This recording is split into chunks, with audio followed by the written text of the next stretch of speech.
দই, ভালো দই। দয়ালা, ও দয়ালা, দয়ালা, ডাকছো কেন? দই কিনবে? কেমন করে কিনবো? আমার তো পয়সা নেই। কেমন ছেলে তুমি, কিনবে না তো আমার বেলা বয়ে দাও কেন? আমি যদি তোমার সঙ্গে চলে যেতে পারতুম তো যেতুম। আমার সঙ্গে? হ্যাঁ, তুমি যে কত দূর থেকে হাঁটতে হাঁটতে চলে যাচ্ছ শুনে আমার মন কেমন করছে।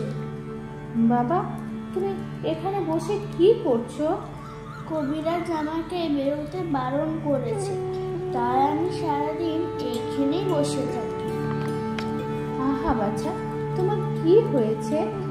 আমি জানি নে, আমি তো কিচ্ছু করিনি, তাই আমি জানি না আমার কি হয়েছে। দয়ালা, তুমি কোথা থেকে আসছো? আমাদের গ্রাম থেকে আসছি। তোমাদের গ্রাম?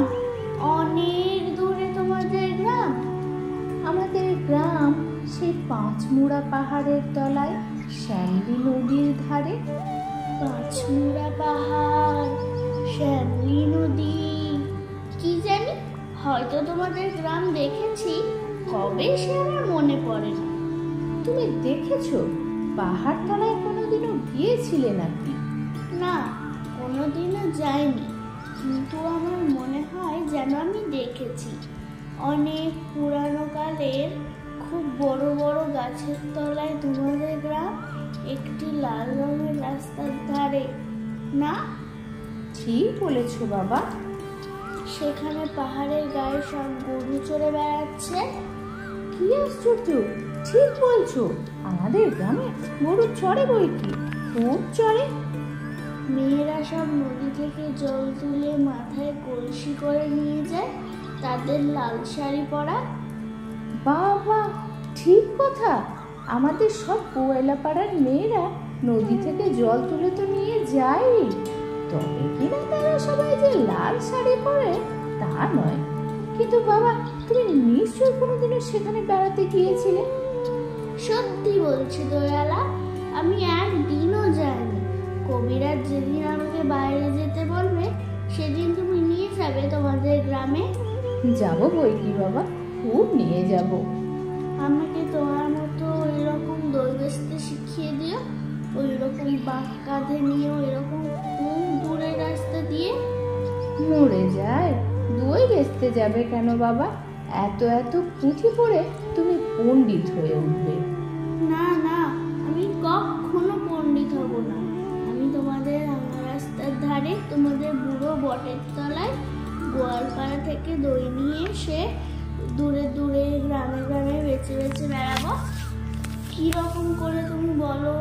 দই দই দই, ভালো দই, আমাকে সুরটা শিখিয়ে দাও। হাই পোড়া কপাল, এই সুরও কি শেখবার সুর? না না, ও আমার শুনতে খুব ভালো লাগে।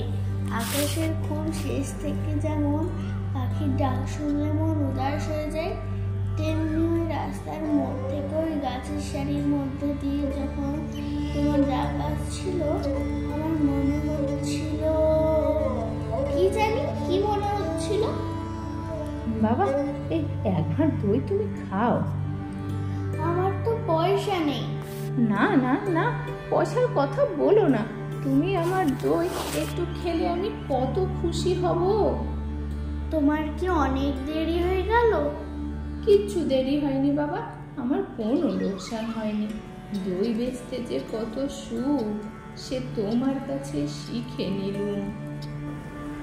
কবিগুরু রবীন্দ্রনাথ ঠাকুরের রচনা ছাড়া আমাদের সমস্ত অনুভূতি যেন অব্যক্ত। আমরা নিজেদের আনন্দ দুঃখ সব কিছুতে তাকে সামিল করি। আমার একটি ছোটবেলার খুব প্রিয় নাটক ডাকঘর, আমাদের মামের একটি ছোট্ট প্রয়াস সে অমল দয়ালাকে আবার পুনরুজ্জীবিত করার। আপনাদের কেমন লাগলো অবশ্যই কমেন্ট করে জানাবেন।